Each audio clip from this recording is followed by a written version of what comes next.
औदुंबर निवासी भक्ताभिमानी राजाधिराज सद्गुरु शिवचिदंबरेश्वर महाराज की जय. दास राजा राम महाराज की जय.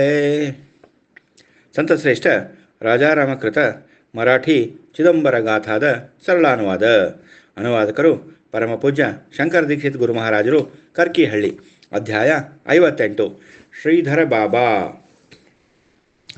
ಏಕನಾಥ ಪಾಸೆ ಕ್ಷೇತ್ರ ಪೈಠಣಾಸೆ, ಏಕನಾಥ ಪಾಸೆ ಕ್ಷೇತ್ರ ಪೈಠಣಾಸೆ, ಬ್ರಾಹ್ಮಣ ಉಪವಾಸೆ ಬೈಸಲಾಸೆ, ಬ್ರಾಹ್ಮಣ ಉಪವಾಸೆ ಬೈಸಲಾಸೆ, ಏಕನಾಥ ಪಾಸೆ ಕ್ಷೇತ್ರ ಪೈಠಣಾಸೆ, ಏಕನಾಥ ಪಾಸೆ ಕ್ಷೇತ್ರ ಪೈಠಣಾಸೆ. 4 वर्ष ते थे करी अनुष्ठान, 4 वर्ष ते थे करी अनुष्ठान, त्यासी झाला स्वप्न एकनाथाचे, त्यासी झाला स्वप्न एकनाथाचे, एकनाथ पासे क्षेत्र पैठणासे, एकनाथ पासे क्षेत्र पैठणासे. कृष्णाचे दर्शन वावे तो मजसे, कृष्णाचे दर्शन वावे तो मजसे, म्हणून उपवासे बैसलासे, म्हणून उपवासे बैसलासे, एकनाथ पासे क्षेत्र पैठणासे, एकनाथ पासे क्षेत्र पैठणासे. दास म्हणे स्वप्नी येवोनिया नाथा, दास म्हणे स्वप्नी येवोनिया नाथा, जावे तू आते थे कर्नाटक, जावे तू आते थे कर्नाटक, एकनाथ पासे क्षेत्र पैठणासे, एकनाथ पासे क्षेत्र पैठणासे. ब्राह्मण उपवासे बैसलासे, ब्राह्मण उपवासे बैसलासे, एकनाथ पासे क्षेत्र पैठणासे, एकनाथ पासे क्षेत्र पैठणासे, एकनाथ पासे क्षेत्र पैठणासे. ಪೈಠಣ ಕ್ಷೇತ್ರದಲ್ಲಿ ಏಕನಾಥ ಮಹಾರಾಜರ ಸಮಾಧಿ ಇದೆ.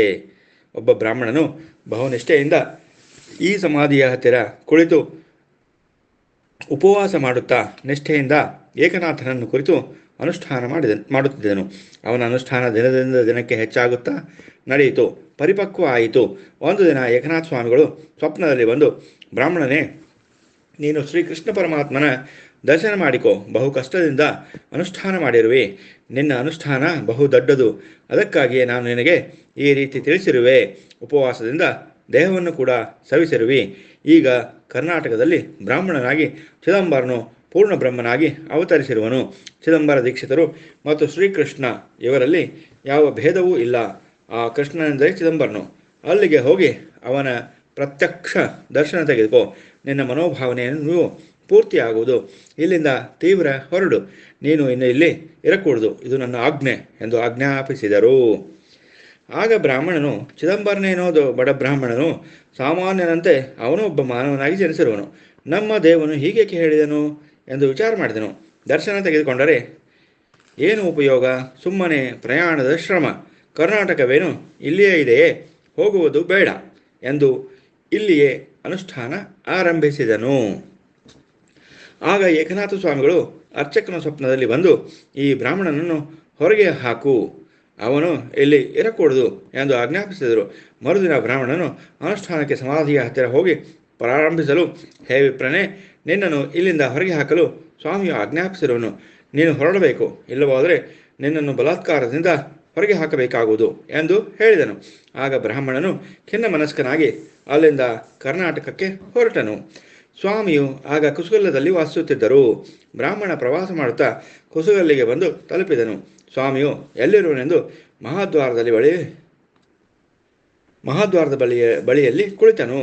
ಸ್ವಾಮಿಯು ಅವನ ವಿಚಾರವನ್ನು ತಿಳಿದು, ನಿನಗೆ ಇಚ್ಛಿತ ವೇಳೆಗೆ ದರ್ಶನ ಕೊಡುವೆ, ಸಂಕೋಚ ಪಡಬೇಡ, ಪೈಠಣಕ್ಕೆ ಹೋಗು ಎಂದು ಬ್ರಾಹ್ಮಣನಿಗೆ ಆಜ್ಞಾಪಿಸಿದನು. ಅವನು ಅಲ್ಲಿಂದ ಪಟ್ಟಣಕ್ಕೆ ಹೋಗಿ ಸ್ವಾಮಿಯ ಸೇವೆಯಲ್ಲಿ ಕಾಲ ಕಳೆಯುತ್ತಿದ್ದನು. ನಿರಂತರ ಅವನಿಗೆ ಅಲ್ಲಿಯೇ ದರ್ಶನವಾಗತೊಡಗಿದನು. ಏಕಾಗ್ರವಾಗಿ ಅಂತರಂಗದಲ್ಲಿ ಸ್ವಾಮಿಯ ರೂಪ ಸ್ಥಿರವಾಗಿ ನೆಲೆಸಿಕೊಂಡು ರಾಮ ಜಪ ಮಾಡಹತ್ತಿದನು. ಈ ಬ್ರಾಹ್ಮಣನ ಹೆಸರು ಶ್ರೀಧರ. ಇವನ ಪ್ರಸಿದ್ಧಿಯೂ ಆಗಿತ್ತು. ಅವನಿಗೆ ಪತ್ನಿ, ಇಬ್ಬರು ಪುತ್ರರು ಕೂಡ ಇದ್ದರು. ವಿಪ್ರನಿಗೆ ಮರಣಕಾಲ ಸಮೀಪಿಸಿತು. ಯಮರಾಜನು ಬಂದನು. ಆ ಸಮಯದಲ್ಲಿ ವಿಪ್ರನು ಚಿದಂಬರ ನಾಮಸ್ಮರಣೆ ಮಾಡುತ್ತಾ ಕುಳಿತಿದ್ದನು. ಯಮರಾಜನು ಚಿದಂಬರ ನಾಮಸ್ಮರಣೆಯನ್ನು ಅವನ ಮುಖದಿಂದ ಕೇಳಿ ಅವನಿಗೆ ನಮಸ್ಕರಿಸಿದನು. ವಿಪ್ರನು ಯಮಧರ್ಮನ ಪಾದಗಳನ್ನು ಅರ್ಘ್ಯಪಾದ್ಯಗಳಿಂದ ಪೂಜಿಸಿದನು. ಯಮಧರ್ಮನು, ಶ್ರೀಧರನೇ, ನೀನು ಧನ್ಯ. ಅಂತ್ಯ ಸಮಯದಲ್ಲಿ ಸ್ವಾಮಿಯ ಜಪ ಮಾಡುತ್ತಿರುವೆ. ಇಂತಹ ಭಾಗ್ಯ ಯಾರಿಗೆ ಸಿಗಲು ಸಾಧ್ಯ? ನೀನೇ ಪರಮಾತ್ಮನ ಕೃಪೆಗೆ ಪಾತ್ರನು ಎಂದು ಹರಿಸಿದನು ಮತ್ತು ಅಲ್ಲಿಯೇ ಗುಪ್ತವಾಗಿ ಇರತೊಡಗಿದನು.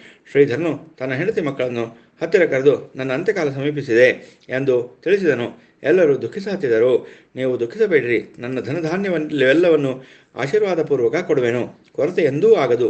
ಸುಖವಾಗಿ ಬಾಳಿರಿ. ಧನ ಧಾನ್ಯ ಶಬ್ದ ಕೇಳಿದಾಕ್ಷಣ ಸ್ವಲ್ಪ ಸಮಾಧಾನ ಹೊಂದಿ ದುಃಖ ಶಮನ ಮಾಡಿಕೊಳ್ಳುತ್ತಿದ್ದರು. ಸ್ವಾಮಿಯ ಪಾದವೇ ಧನ, ನಾಮವೇ ದ್ರವ್ಯ. ಇವುಗಳನ್ನು ನಿಮಗೆ ಕೊಡುವೆ. ಗಂಟು ಕಟ್ಟಿಕೊಂಡು ನಾಮ ಜಪ ಮಾಡುತ್ತಾ ಸರಿಯಾಗಿ ಬಾಳಿರಿ. ಪತ್ನಿ ಪುತ್ರರು ನಿತ್ಯ ವಿಪ್ರನ ದೇವಭಕ್ತಿಯಲ್ಲಿ ಸಮ್ಮೇಳನ ಆಗದೆ ಸಾಂಸಾರಿಕ ವ್ಯಾಮೋಹದಲ್ಲಿರುವಾಗ ನಾನು ಹೇಳುವ ಈ ಮಾತು ನಿಮಗೆ ಅರ್ಥವಾಗದು. ಅದಕ್ಕಾಗಿಯೇ ತಿಳಿಸಿ ಹೇಳುತ್ತಿರುವೆ ಎಂದು ಹೇಳುವಾಗ ಮತ್ತೆ ಕೆಲವು ಜನರು ಕೂಡಿದ್ದರು. ತನ್ನ ಸರ್ವ ಬಳಗದ ಸಮ್ಮುಖದಲ್ಲಿ ಚಿದಂಬರನ ಧ್ಯಾನ ಬಹು ಮಹತ್ವದ್ದು. ಇದನ್ನು ಬಿಡಬೇಡಿರಿ. ಅವನೇ ಎಲ್ಲದಕ್ಕೂ ಮುಖ್ಯ. ಅವನೇ ಸುಖ ಸಂಪತ್ತು. ಇಲ್ಲವಾದರೆ ನೀವು ಸರ್ವನಾಶ ಹೊಂದುವಿರಿ. ಇಹಪರದಲ್ಲಿ ಸುಖ ಶಾಂತಿ ನಿಮಗೆ ಬೇಕಾಗಿದ್ದರೆ ಚಿದಂಬರನ ಪಾದ ಸೇವೆಯನ್ನು ತಪ್ಪದೇ ಮಾಡಿರಿ. ಇಲ್ಲವಾದರೆ ನಿಮ್ಮ ಪತನವನ್ನು ನೀವೇ ಮಾಡಿಕೊಂಡಂತೆ ಎಂದು ತನ್ನ ಅನುಭವ ವಾಣಿಯಿಂದ ಎಲ್ಲರಿಗೂ ಹಿತವಚನಗಳನ್ನು ಹೇಳಿದನು. ಹೀಗೆ ಹೇಳುತ್ತಾ ಚಿದಂಬರ ನಾಮ ಗರ್ಜನೆ ಮಾಡುತ್ತಾ ಪ್ರಾಣ ನೀಗಿದನು. ಸ್ವಾಮಿಯ ಅನುಗ್ರಹದಿಂದ ಸುಖ ಶಾಂತಿಯನ್ನು ಪಡೆದನು. ಸದ್ಗುರು ಚಿದಂಬರಾರ್ಪಣಮಸ್ತು. ಸದ್ಗುರು ಶ್ರೀ ಸದ್ಗುರು ಶಂಕರ ಸತ್ಸಂಗ ಯೂಟ್ಯೂಬ್ ಚಾನಲ್.